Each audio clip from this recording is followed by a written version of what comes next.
ஒரு ஆக்ஷன் பண்ணணும்னு எனக்கு தோணுச்சு. உங்களுடைய இன்றைய வெளிப்பாடு அருவருக்கத்தக்கதாக இருந்திருக்கிறது. இதை ஒருபோதும் ஏற்க முடியாது. தமிழ்நாட்டு மக்கள் இதை பார்த்துக் கொண்டிருக்கிறார். நல்லதுன்னு நினைக்கிறேன். விஜய் இன்னைக்கு எக்ஸ்போஸ் ஆயிருக்கார். அவர் வெளிப்பட்டு இருக்கிறார். இன்னும் கூடுதலாக விஜய் எக்ஸ்போஸ் ஆக வேண்டும். அப்பதான் தமிழ்நாட்டு மக்களுக்கு நாம செய்த தவறு எவ்வளவு பெரிய தவறு அப்படிங்கிறது தெரியும். என்னை பொறுத்தவரையில் எனக்கு ஒரு குட்டி கதை ஒன்று ஞாபகம் வருது, சொல்லாமா? உங்க அப்பா இங்கதான் இருப்பாருன்னு சொன்னாங்க, அதான் தேடிக்கிட்டு இருக்கேன். எங்க உங்க அப்பாவையா காணோம்? இப்ப அதற்கு எதிர்வினையாற்றும் விதமாக உதயநிதி அவர்கள் ஒரு அறிக்கை விட்டிருப்பார், பார்த்து நினைக்கிறேன். அதுலயும் அவரு இதெல்லாம் மேற்கோள் காட்டி சில கடுமையான வாக்கியம் அவருமே பயன்படுத்துக்கு. என்னன்னா, செங்கல்பட்டு கோர்ட்டில் கணவனை தேடும் பெண்ணை நீங்க கேள்விப்பட்டிருக்கீங்களா, இப்படி நாங்க பேசினா என்ன ஆகும் சொல்லி ஒரு பதிலடி கொடுத்திருக்கிறார். இல்ல, வினைக்கு எதிர்வினை சார். ரொம்ப ஆர்டிபிஷியலா பேசுறாரு.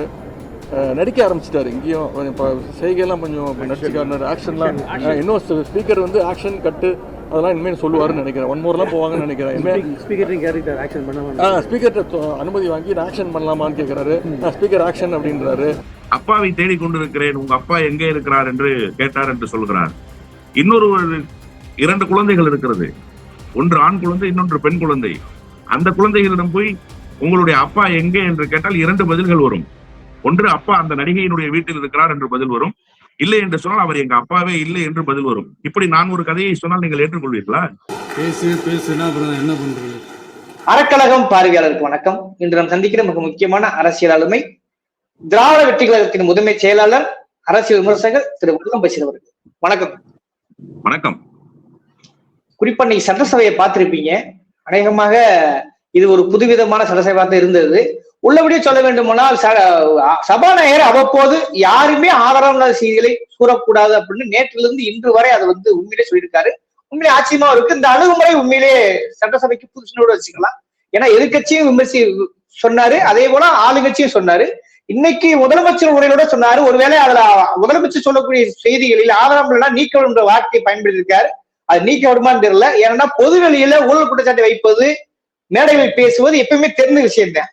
ஆனா சட்டசபைக்குள் வைப்பது என்பது அநேகமாக இதுதான் முதல் முறை நினைக்கிறேன். ஊரை அடித்து உலகில் போட்டவர்கள், பார்ட்டி பண்டு, இந்த மாதிரி பல்வேறு விஷயங்களை பேசியிருக்கிறார் முதல்வர். முதல் கட்டமா இதை பாக்குறீங்க நீங்க? தமிழ்நாடு சட்டசபையினுடைய ஒட்டுமொத்த மரபும் இன்றைக்கு மீறப்பட்டிருக்கிறது என்றுதான் நான் பார்க்கிறேன். நான் தமிழ்நாடு சட்டப்பேரவையை தனி தமிழ்நாடு என்று பிரிக்கப்பட்டதற்கு பிறகு, அதாவது இந்தியாவிலிருந்து பிரிக்கப்பட்டது என்று பொருள் அல்ல, மதராஸ் மாகாணத்துக்கு பிறகான தனி தமிழ்நாடு என்று பொருள் கொள்ளுங்கள். நாம் நாடாகத்தானே பெயர் எடுத்து விடுகிறோம். எனவே நாடுதான். அப்போ நீங்க அண்ணாவினுடைய சட்டமன்றத்துக்கு முன்பு, அண்ணாவினுடைய சட்டமன்றத்துக்கு பின்பு, இப்படித்தான் நீங்கள் சட்டமன்றத்தினுடைய வரலாறை வரையறுக்க வேண்டும். அப்போ காமராஜர் ஆட்சி காலத்துல எல்லாம் சட்டப்பேரவை இல்லையா அப்படின்னு கேட்டா, கண்டிப்பாக சட்டப்பேரவை தான். அதுல ஒன்றும் மாறுபட்ட கருத்து இல்லை. நாங்கள் வரலாற்றை அண்ணாவிலிருந்து துவங்குகிறோம் என்று வைத்துக் கொள்ளுங்கள். அப்போ இதுவரை எம்ஜிஆர் இருந்திருக்கிறார், ஜெயலலிதா அம்மையார் இருந்திருக்கிறார், அண்ணன் மு.க. ஸ்டாலின் இருந்திருக்கிறார், கலைஞர் இருந்திருக்கிறார், ஓ பன்னீர்செல்வம் இருந்திருக்கிறார். எந்த முதலமைச்சரும் இப்படி வரம்பு மீறி நடந்து கொண்டதே கிடையாது. அப்படி வரம்பு மீறி நடந்து கொண்டிருக்கிறார் இன்றைய முதலமைச்சர் என்றுதான் நான் பார்க்கிறேன். நீங்க ரொம்ப அழகா சொன்னீங்க. ஊழல் குற்றச்சாட்டை மேடைகளில் சொல்லலாம், ஆதாரம் இல்லாத குற்றச்சாட்டை சட்டசபையில் சொல்ல முடியுமா? நேற்றைக்கு ஆதவ் அர்ஜுனாவுக்கு ஒரு கண்டனத்தை தெரிவித்தார் பேரவைத் தலைவர். எதற்காக அந்த கண்டனத்தை தெரிவித்தார்? ஆளுநர் வருகை தருகிற போது தமிழ் தாய் வாழ்த்து 3 ஆண்டுகளாக ஒழிக்கப்படவில்லை என்று சொன்னார் மாண்புமிகு ஆதவ் அர்ஜுன். உண்மையிலேயே அது நடந்ததா என்று கேட்டால், நிச்சயமாக சட்டப்பேரவையில் ஆளுநர் வருகிற போது தமிழ் தாய் வாழ்த்து ஒழிக்கப்பட்டது. ஆளுநர் நிற்காமல் போயிருக்கிறார், அப்படி சொல்லுங்கள். ஆனால் ஒழிக்கவே இல்லை என்று சொல்வது எப்படி ஒரு சரியான வாதமாக இருக்க முடியும்? அது தவறான கூற்று. அதை சட்டப்பேரவையினுடைய தலைவர் அவர்களே குறுக்கிட்டு இல்லை இல்லை வாசிக்கப்பட்டது என்று சொல்லி அதை தடுத்து நிறுத்தினார். குட்டி கதைகளை எல்லாம் இன்றைக்கு சொல்கிறார். எனக்கு ஒரு கதை நினைவுக்கு வருகிறது. அந்த இப்படி கை வைத்துக் கொண்டு வருகிறார் அல்லவா, அவர் அப்பாவை தேடிக் கொண்டிருக்கிறேன், உங்க அப்பா எங்கே இருக்கிறார் என்று கேட்டார் என்று சொல்கிறார். இன்னொரு 2 குழந்தைகள் இருக்கிறது. ஒன்று ஆண் குழந்தை, இன்னொன்று பெண் குழந்தை.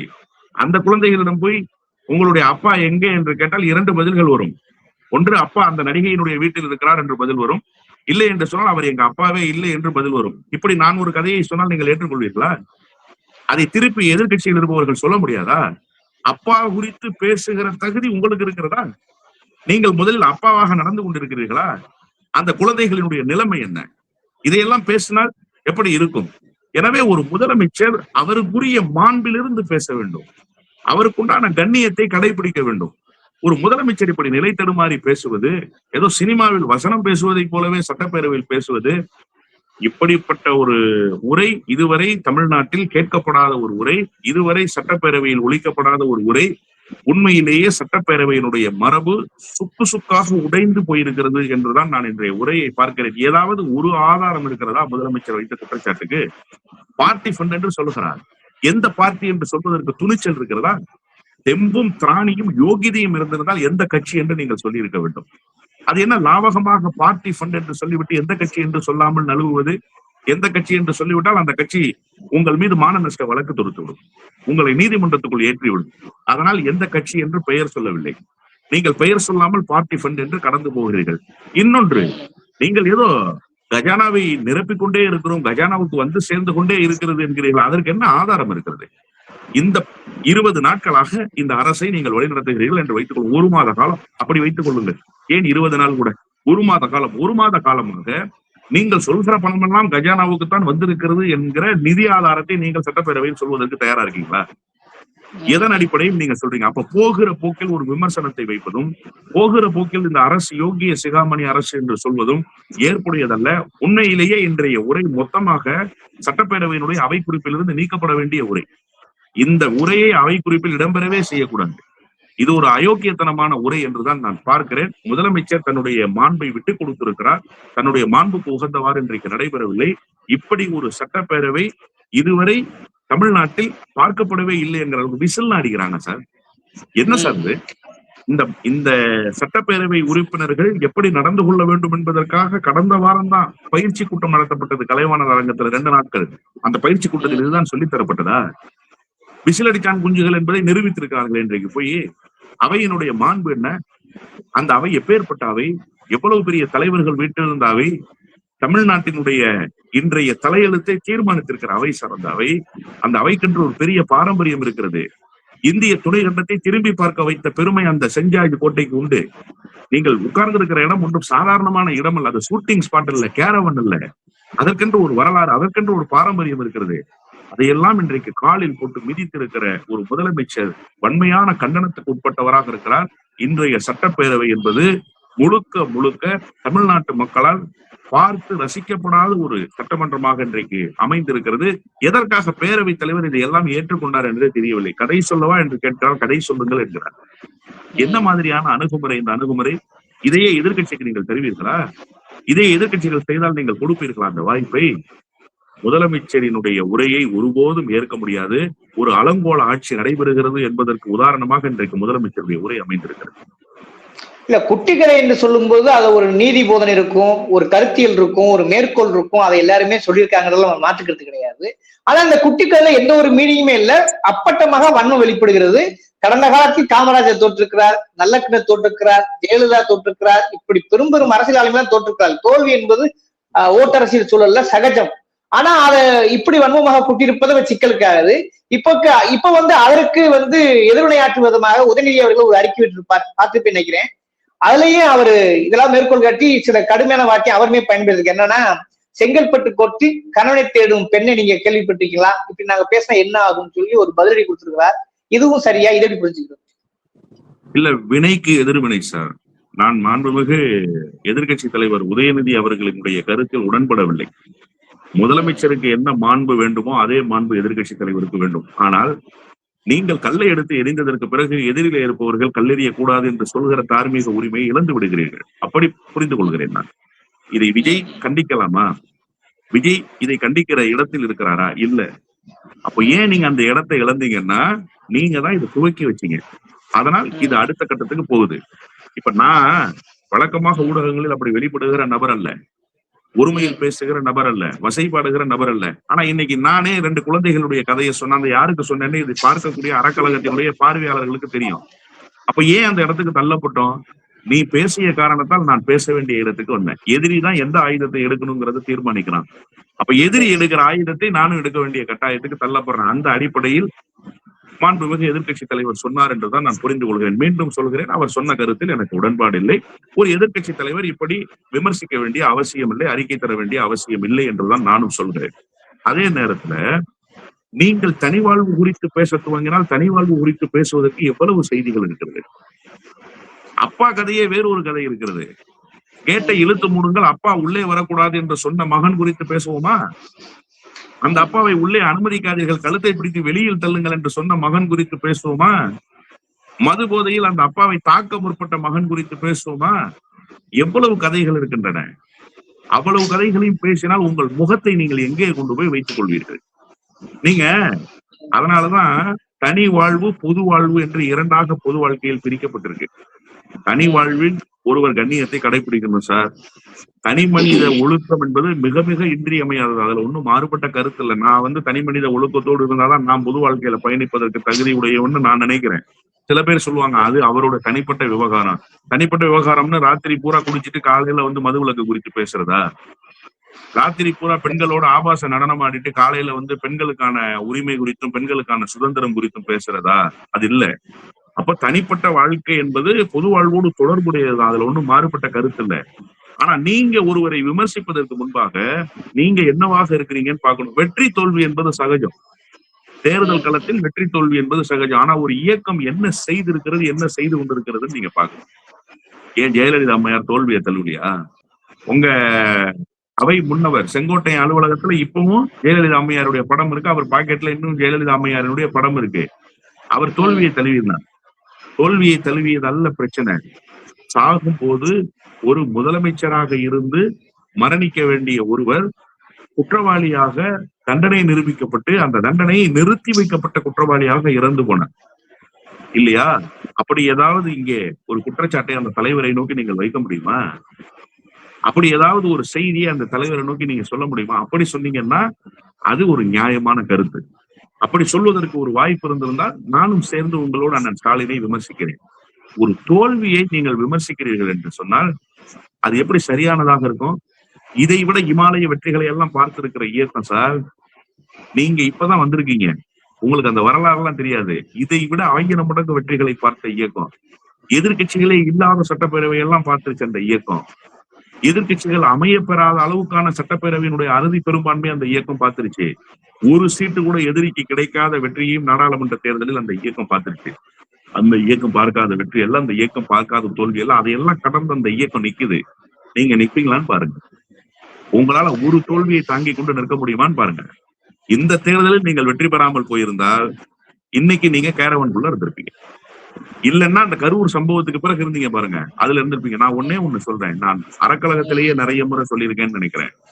இன்றைக்கு விஜய் வெளியில் இருப்பதற்கு காரணம் அண்ணன் மு.க. ஸ்டாலின். மறந்துடக்கூடாது. எந்த தொண்டனும் சாவதை எந்த தலைவனும் விரும்ப மாட்டான் என்று அவர் தெரிவித்த கருத்து தான் இன்றைக்கு விஜய் சிறை கூட்டணியில் கூட்டப்படாமல் இருப்பதற்கு காரணமாக இருந்தது. அவர் முதலமைச்சராக இருந்த போது முதலமைச்சராக நடந்து கொண்டிருந்தால் விஜயினுடைய நிலைமை என்னவா இருக்கும்னு விஜய் யோசிச்சு பார்க்கணும். அதை எதிர்கட்சி தலைவர் இன்னைக்கு சொல்ல மறந்துட்டாரு. அதை சொல்லியிருக்கணும்னு நினைக்கிறேன். அதையே சொல்ல விட்டாரு. கரூர் சம்பவத்தை சொல்லியிருக்காரு இந்த சட்டசபை உரையில. கரூர் சம்பவத்தையும் என்ன சொல்றாருன்னா, கரூர் சம்பவத்துல அந்த துயரத்தை என்னால மறக்க முடியாது, அதுல இருந்து மீள முடியாது. ஆனா அந்த கரூர் சம்பவத்திலும் என் மீதுதான் பலி போட்டார்கள் பொதுமேடையில பேசுவது போலயே இங்கேயும் பேசியிருக்காரு. அது ஒரு சிக்கலா இருக்கிறது. அவர் பேசுறாரு. ஆனா எதிர்கட்சி தலைவர் பேசுறதுக்கான தார்மீக உரிமை இருக்குன்றேன். அவரை காப்பாற்றி விட்டதே திமுக தான். ஏன் திமுக அன்னைக்கு அதை காப்பாத்துச்சு? திமுகவுக்கு என்ன நோக்கம்? அவ்வளவு என்ன ஜனநாயகம்? நீங்க ஜனநாயகத்தை பாதுகாத்து கிழிச்சிட்டீங்க. ஜெயலலிதா அம்மையாராக இருந்திருந்தால் விஜயினுடைய நிலைமை என்னவாக மாறி இருக்கும்? சமீபத்துல ரவி பெர்னாட் ஜெயலலிதா அம்மையாருக்கு ரொம்ப நெருக்கமாக இருந்தவராக அறியப்பட்டவர், பத்திரிகையாளர், முன்னாள் நாடாளுமன்ற உறுப்பினர், பேராசிரியர். விஜய்க்கும் அவர் பேராசிரியராக இருந்தார். அவர் ஒரு தனியார் ஊடகத்துக்கு ஒரு நேர்காணல் கொடுத்திருந்தார். நான் ரொம்ப ரசித்து பார்த்தேன் அந்த நேர்காணல். அதுல சொன்னாரு, வருகிற போது சிஎம் கான்வாய் வந்துதான். அவரோட கார் ஓட்டுநர் கேட்டாராம், ஏன் சார் அம்மா இருந்திருந்தா விஜய் இன்னைக்கு இல்ல சார் அப்படின்னாராம். இது என்ன நீங்க புரிஞ்சுக்கணும்னா, ஜெயலலிதா அம்மையார் இருந்திருந்தால் விஜய் இன்றைக்கு இல்ல, ஸ்டாலின் இருப்பதால் விஜய் இன்றைக்கு இருந்திருக்கிறார் என்று சொன்னால் மு.க. ஸ்டாலின் எவ்வளவு பெரிய ஜனநாயகவாதி. அந்த ஜனநாயகவாதியை பார்த்து அவருடைய தோல்வியை பார்த்து நீங்கள் ரசிக்கிறீர்கள். மக்கள் பார்த்து கொண்டிருக்கிறார். மக்கள் பார்க்கிறார்கள்ங்கிறத நீங்க மறந்துடாதீங்க. இதற்கான தீர்ப்பை மக்கள் நிச்சயமாக தருவார்கள். இதை விட மிகப்பெரிய வெற்றியை திராவிட முன்னேற்ற கழகம் பெறும். இன்னைக்கு நீங்க பெற்றிருக்கிறதுக்கு பேர் வெற்றி இல்லை, அது வெற்றியே கிடையாது. அவ்வளவுதான். நீங்க அப்படி வச்சுக்கோங்க. வெற்றி என்று சொன்னால் எது வெற்றி? 118 இடங்களை பெறுவதுதான் வெற்றி. நீங்க இன்னைக்கு வெற்றியே பெறல. வெற்றிக்கான வாய்ப்பை உங்களுக்கு மக்கள் தரல. அந்த இடத்திலிருந்து நீங்கள் சிந்தியுங்கள். ஏன் உங்களுக்கு அறுதி பெரும்பான்மை கிடைக்கல? திமுகவுக்கு அறுதி பெரும்பான்மை கிடைக்காம போயிருக்கா? ஒரே ஒரு தேர்தல் கிடைக்காம போச்சு, அவ்வளவுதான். எல்லா தேர்தலிலும் திமுக அறுதி பெரும்பான்மை பெற்றிருக்கு, ஆட்சி அமைத்த அனைத்து தேர்தல்களிலும். ஆனா நீங்க அந்த வெற்றியை கூட பெற முடியாமல் முதல் தேர்தலிலேயே அறுதி பெரும்பான்மைக்கு குறைவான இடங்களை பெற்றிருக்கிறீர்கள். அப்ப மக்கள் 100 விழுக்காடு உங்களை ஏற்றுக்கொள்ளவில்லை. ஆனால் திமுகவை பலமுறை 100 விழுக்காடு ஏற்றுக்கொண்டிருக்கிறார்கள். அதை நீங்க மறந்துடாதீங்க. அதே மாதிரியே சட்டசபை பேசும்போது கடந்த கால அரசியல் வரலாறு தெரிந்திருக்க வேண்டும் என்பது எல்லா முதல்வருக்கும் ஒரு பொதுவான ஒரு விதிதான். ஆனா அது தெரிஞ்சு பேசுறாரா தெரிஞ்சு பேச தெரியல. நாங்க பாருங்க, நாங்கள் வந்த பிறகுதான் தலித் அமைச்சர்களை உருவாக்கி இருக்கிறோம் அப்படின்றாரு. இன்னொன்னு பெண் அமைச்சர்களை உருவாக்கி இருக்கிறோம். இது மாதிரி நீங்க செஞ்சீங்களா காட்டுங்கன்ற ஒரு அதிர்ச்சியான கேள்வியும் கேட்கிறாரு. ஒருவேளை உதயநிதி அங்க இருந்திருந்தா பதில் சொல்றான்னு தெரியல. சத்தியவாணி முத்துல இருந்து அது ஒரு கடந்த கால வரலாறு காங்கிரஸ் கட்சியில இருக்கு, நீதி கட்சி வரலாறு இருக்கு, அதிமுக இருக்கு. திமுக இருந்தும் கூட சமூக ஊடகங்கள் ரீல்ஸில் பேசுவது போலவே முதல்வர் இப்படியான ஒரு விமர்சனம் வைப்பதை, ஏன்னா இதுவும் ஆதாரமற்ற செய்தி இல்லையா? அப்ப இதையும் பேசாருன்னா இதெல்லாம் அவை குறிப்பில் இருக்குமா, அதை எடுப்பார்களா என்று தெரியவில்லையே. இதை எப்படி புரிஞ்சுக்கிறது? இறுதியா ஒரே ஒரு கேள்வி, ஆக்ஷன் செய்திருக்கிறார் சார், ஆக்ஷன் செய்யலாமான்னு கேட்கிறாங்க. உடனே இவர் ஆக்ஷன் செய்யறாரு, அவர் ஆக்ஷன் செய்யறாரு, இவர உடனே நடிக்கிறாரா? ஒண்ணு விடமா இருக்கிறது. இறுதி என்ன சொல்ல வரீங்க? அதாவது ஒரு கேலி கூத்தாக உள்ளாயிருக்கு சார் இன்னைக்கு சட்டமன்றம். அதான் நான் தொடக்கத்திலேயே சொன்னேன். நீங்க கூட கேட்டீங்க, தொடர்ச்சியாக ஆதாரம் இல்லாத குற்றச்சாட்டுகளை சொல்லாதீங்கன்னு பேரவைத் தலைவர் TST பிரபாகர் சொல்லிட்டே வந்தாருன்னு. இன்னைக்கு அவர் சொன்னது பூரா ஆதாரம் இல்லாத குற்றச்சாட்டுகள் தான். நீங்க ஒரு நரேட்டிவ் செட் பண்ணாங்க. இந்த தேர்தல் முடிந்து வெற்றிகள் தோல்விகள் அறிவிக்கப்பட்டதற்கு பிறகு ஆட்சி அதிகாரத்துக்கு விஜய் வருகிறார்னு இத்தனை தலித்துகளுக்கு அமைச்சர் கொடுத்திருக்கிறாரு, தலித்துகள் அது தாழ்த்தப்பட்டோர் நலத்துறை இல்லாமல் வேறு துறைக்கு அமைச்சராவது இதுதான் முதல் முறை அப்படின்னாங்க. அப்ப கூட நான் ஒரு பெரிய பதிவு எழுதி என்னுடைய சமூக வலைதளத்துல பதிவு செய்திருந்தேன். அண்ணன் மதிவேந்தன் போன ஆட்சியில் இருந்தவர், அவர் எந்த துறைக்கு அமைச்சராக இருந்தார்? அண்ணன் கோவி செழியன் எந்த துறைக்கு அமைச்சராக இருந்தார்? இதையெல்லாம் விட அண்ணன் CV கணேசன் அவர் எந்த துறைக்கு அமைச்சராக இருந்தார் அப்படிங்கிற ஒரு செய்தி இருக்கு. டெல்லி சிறப்பு பிரதிநிதி அண்ணன் AKS விஜயன் தான் டெல்லி சிறப்பு பிரதிநிதி. அதற்கு முன்பு மதிவாணன் அவர்களை பால்வளத்துறை அமைச்சராக வைத்திருந்தார் கலைஞர். பால்வளத்துறைக்கு அவர் தான் அமைச்சர். இப்படி பல காலகட்டங்கள் நீங்கள் சத்தியவாணி முத்திலிருந்து சொன்னீர்கள். நான் ஏன் ரொம்ப தூரம் நம்ம சத்தியவாணி முத்தெல்லாம் நீங்க சொன்னீங்கன்னா யாருன்னு கேட்டுருவாரு அவருக்கு தெரியாது சத்தியவாணி முத்தெல்லாம். அதனால அவருக்கு அதெல்லாம் நம்ம சொல்ல வேண்டிய அவசியம் இல்லைன்னு நினைக்கிறேன். கடந்த 10-20 ஆண்டுகளுக்குள்ளாகவே எவ்வளவு நடந்திருக்கிறது என்பது அவருக்கு தெரியாது. இதெல்லாம் என்னன்னா ஒரு சோசியல் மீடியா நரேஷன். அதை இவர்கள் உருவாக்குகிறார்கள் இல்லையா, அதை அப்படியே உள்வாங்கி கொண்டு மேம்புல் மேய்வதை போல பேசுகிறார் முதலமைச்சர் என்றுதான் நான் பார்க்கிறேன். இன்றைக்கு அப்படியே ஒரு சினிமா படப்பிடிப்பு தளத்தை போல சென்ட் ஜார்ஜ் கோட்டை மாற்றப்பட்டிருக்கு. உண்மையிலேயே தமிழ்நாட்டினுடைய சட்டமன்ற வரலாற்றுக்கு இன்றைய நாள் ஒரு கருப்பு நாள். இப்படி ஒரு மோசமான நிலை சட்டப்பேரவைக்கு வரும் என்று நான் கிஞ்சித்தும் எதிர்பார்க்கவில்லை. திரைத்துறையிலிருந்து வந்தவர்கள் ஏராளம் உண்டு. இவ்வளவு ஏன் சொல்ல வேண்டும் என்று சொன்னால், நடிகர் நெப்போலியன் உட்பட திரைத்துறையில் ஜொலித்தவர்கள், SV சேகர் உட்பட திரைத்துறையில் இருந்தவர்கள் சட்டப்பேரவைக்கு உறுப்பினர்களாக வந்திருக்கிறார்கள்.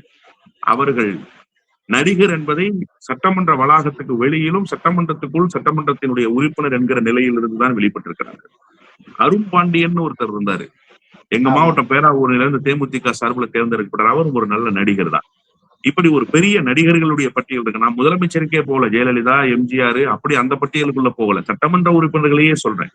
நிறைய நடிகர்கள் சட்டமன்ற உறுப்பினர்களாக வந்திருக்கிறார். அண்ணன் T ராஜேந்திரன் பூங்காநகர் தொகுதியிலிருந்து தேர்ந்தெடுக்கப்பட்டு வந்தார். இப்படியெல்லாம் வந்திருக்கிறார்கள். ஆனால் அவர்கள் எல்லாம் ஒருபோதும் சட்டமன்றத்தில் நடித்ததில்லை. முதல் முறையாக ஒரு நடிகர் முதலமைச்சராக நாடாளுவதற்கு வந்திருக்கிறார். நாடாள வந்ததற்கு பிறகும் நடிகராகவே வெளிப்படுகிறார் என்பது தமிழ்நாடு சட்டப்பேரவைக்கு ஒரு கருப்பு தினம் என்றுதான் நான் புரிந்து கொள்கிறேன். இப்படிப்பட்ட மோசமான நிலையில் முதலமைச்சர் வெளிப்படுவது என்பது சட்டப்பேரவையினுடைய ஜனநாயகத்துக்கு பேராபத்து. நீங்க குறைந்தபட்ச நாகரிகத்தை, குறைந்தபட்ச மாண்பை, குறைந்தபட்ச கண்ணியத்தை கடைபிடிக்க முடியவில்லை என்று சொன்னால் உங்களுக்கு எதுக்கு அந்த பொறுப்பு? நீங்கள் குழாயடி சண்டை போடுவதை போல சண்டை போட்டுக் கொண்டிருக்கிறீர்கள். உங்களுடைய இன்றைய வெளிப்பாடு அருவருக்கத்தக்கதாக இருந்திருக்கிறது. இதை ஒருபோதும் ஏற்க முடியாது. தமிழ்நாட்டு மக்கள் இதை பார்த்துக் கொண்டிருக்கார். நல்லதுன்னு நினைக்கிறேன். விஜய் இன்னைக்கு எக்ஸ்போஸ் ஆயிருக்கார், அவர் வெளிப்பட்டு இருக்கிறார்.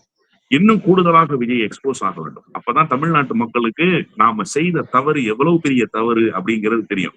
என்னை பொறுத்தவரையில் இன்றைக்கு விஜய் இப்படி வெளிப்பட்ட விதம் தமிழ்நாட்டு மக்கள் விஜயை அறிந்து கொள்வதற்கு கிடைத்த அரும்பெரும் வாய்ப்பாகவே நான் பார்க்கிறேன்.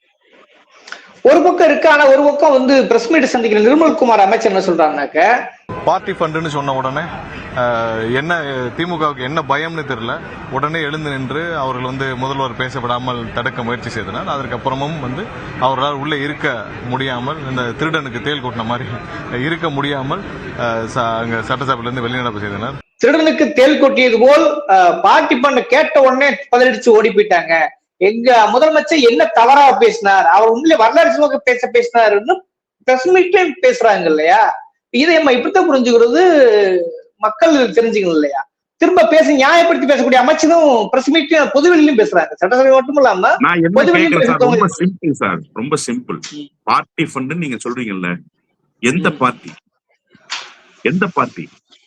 சட்டப்பேரவையில் ஒரு 5 பார்ட்டி இருக்கு சார். பாட்டாளி மக்கள் கட்சி ஒரு பார்ட்டி, ஓகேவா? அதிமுக ஒரு பார்ட்டி, திமுக ஒரு பார்ட்டி. ஆளுங்கட்சியாக இருந்தவர்கள்னு நீங்க சொன்னீங்கன்னா அதிமுக ஒரு பார்ட்டி, திமுக ஒரு பார்ட்டி. இந்த 2 பார்ட்டியில எந்த பார்ட்டி? அதை சொல்வதற்கு ஏன் உங்களுக்கு துணிச்சல் இல்லைன்னு நான் கேட்கிறேன். திராணி இருந்தா நீங்க சொல்ல வேண்டியதானே, ஏன் சொல்லல நீங்க? சரி, இப்படி வச்சுக்கிறேன், நீங்க ரொம்ப யோகியமா? எத்தனை பேருக்கு காசு வாங்கிட்டு சீட்டு கொடுத்தீங்க? பட்டியல் போடுவோமா? சட்டப்பேரவை உறுப்பினர் வாய்ப்பை எத்தனை பேருக்கு பணம் வாங்கிட்டு நீங்க கொடுத்தீங்க? அமைச்சரவையில் இடம்பெற்றிருக்கிற எல்லோரும் பணம் கொடுக்காம இடம்பெற்றுட்டாங்களா? பணம் கொடுக்காம இடம்பெற்றாங்களா? சொல்லுங்க. நான் ஒரு பெரிய பட்டியல் தரேன், நீங்க யார் யாருக்கு பணம் வாங்கிட்டு பணம் கொடுக்க பொறுப்பு கொடுத்தீங்கன்னு சொல்லிட்டு பேசுவோமா? செங்கல்பட்டில் வெற்றி பெற்ற ஒருவர் ரஞ்சித்ன்னு நினைக்கிறேன், எத்தனை கோடி கொடுத்தார் சொல்லுவோமா? பேச தயாரா இருக்கீங்களா? திருப்பரம்புதூர் தொகுதியில் வெற்றி பெற்றவர் அயலக தமிழர் நலத்துறைக்கு அமைச்சராகி இருக்கிறார், எவ்வளவு பணம் கொடுத்தாரு? பேசுவோமா? தயாரா இருக்கீங்களா? கீர்த்தனாவுக்கு பணம் கொடுத்தவர்கள் யார்? யாருடைய பணத்தை கொண்டு வந்து கீர்த்தனா உங்களிடத்துல கொடுத்தார்? அமைச்சர் பொறுப்பையே காசு வாங்கிட்டு கொடுத்த ஆட்கள் நீங்க. வெக்கமா இல்ல உங்களுக்கு இதை பேசுவதற்கு? யோகிதா இருக்கா உங்களுக்கு பேசுவதற்கு? ஆட்சி அதிகாரத்துக்கு வருவதற்கு முன்பாகவே பார்ட்டி ஃபண்ட் வாங்கிய ஆட்கள் நீங்க. நீங்க பேசலாமா? முதலில் சொல்வதற்கு முன்பு சொல்லுகிற கருத்தில் உறுதியாக நிற்கக்கூடிய அந்த மனோதிடம் முதல்ல வேணும். அதுவே உங்களுக்கு இல்ல. நீங்கள் கோழைகள், நீங்கள் அயோக்கியர்கள். உங்களால் ஆதாரம் இல்லாத குற்றச்சாட்டுகளை, அவதூறுகளை, பொய்யை, புரளியை தான் சொல்ல முடியுமே தவிர ஆதாரபூர்வமாக சட்டப்பேரவையில் உங்களால் பேச முடியுமா என்று கேட்டால் பேச முடியாது. அப்படி உண்மையிலேயே உங்களால் சட்டப்பேரவையில் ஆதாரபூர்வமாக பேச முடியும் என்றால் டேட்டாஸோடு வாங்க சட்டப்பேரவைக்கு. பார்ட்டி ஃபண்டு டாஸ்மார்க்ல எந்த கட்சி வாங்குச்சு நேரடியா அந்த நாட்டு மக்களுக்கு சொல்லுங்க. நான் உங்களுக்கு ஓட்டு போட்டேன்னு வச்சுக்கிறேன், நான் இந்த நாட்டினுடைய பிரஜை தானே, என்னை போன்ற சக பிரஜைகள் தானே உங்களுக்கு ஓட்டு போட்டிருக்காங்க. இந்த நாட்டு மக்களுக்கு நீங்க இந்த ஊழல் அம்பலப்படுத்தணுமா வேணும்? இந்த பார்ட்டி ஃபண்ட்ன்றது ஒரு பெரிய ஊழல் சார். நீங்க சொல்லியிருக்கிற செய்தி சாதாரணமான செய்தி இல்ல, அதை இந்த நாட்டு மக்களுக்கு அம்பலப்படுத்துங்க. அந்த பொறுப்பு உங்கள்கிட்ட இருக்கு. அதை அம்பலப்படுத்த முடியலன்னா மன்னிப்பு கேளுங்க, அவ்வளவுதான். டிவிகேவால் நேரடியாக பாதிக்கப்பட்ட அதிமுகவின் மௌனத்தை எப்படி எடுத்துக்கொள்ளும்? இப்ப சொல்ல போனா திருடனுக்கு தேல் கொட்டுற மாதிரி இருக்கிறது அதிமுகவுக்கு தான். நிர்மல்குமார் சொன்னார்ல, அது அதிமுகவுக்கு தான், திமுகவுக்கு இல்ல. அதிமுக வலிமையில இருந்து போயிடுச்சு. இன்னைக்கு என்ன எடப்பாடி பழனிசாமியுடைய மனநிலையா இருந்திருக்கும்னா, ஏற்கனவே நாம நிறைய பாதிக்கப்பட்டுட்டோம், இந்த நேரத்துல எதையாவது நம்ம பேசி இன்னும் கூடுதல் பாதிப்பை சந்திச்சிடக்கூடாது. என்ன பாருங்க, நேற்று CV சண்முகம் போய் பார்த்துட்டு வந்த பிறகு ஒரு சட்டமன்ற உறுப்பினர் அலுவலகத்துல எடப்பாடி பழனிசாமியோட படத்தை எடுத்தாங்கிறாங்க. அப்ப இத பேசின பிறகு கூட இருக்கிற ஆட்கள்ல இன்னொரு 10 பேர் எகிரிட்டாங்கன்னா என்ன பண்றதுங்கிற பயத்திலேயே உட்கார்ந்து இருப்பார் எடப்பாடி பழனிசாமி. எடப்பாடி பழனிசாமி ஒரு ஜனநாயகவாதி அல்ல, சட்டப்பேரவையினுடைய மாண்பை பாதுகாக்க வேண்டும் என்று நினைக்கிற ஒரு நபர் அல்ல, தமிழ்நாட்டு சட்டப்பேரவைக்கு இப்படி ஒரு இழிநிலை வந்து விட்டது என்று கவலைப்படுகிற நபர் அல்ல. நம்மை போன்றவர்கள் கவலைப்படலாம், இவர் ஏன் கவலைப்பட போறாரு? அவரே குதிரை பேரத்தின் வழியாக டேபிளுக்கு கீழே போய் சசிகலா அம்மையாரினுடைய கால்களை பிடித்து கோடி கோடியாக கொட்டி கொடுத்து ஒவ்வொரு சட்டமன்ற உறுப்பினரையாக விலைக்கு வாங்கி, மாவட்ட செயலாளரை விலைக்கு வாங்கி, பொதுக்குழு உறுப்பினர்களை விலைக்கு வாங்கி இன்றைக்கு இந்த நிலையில் வந்து உட்கார்ந்து இருக்கிறார்.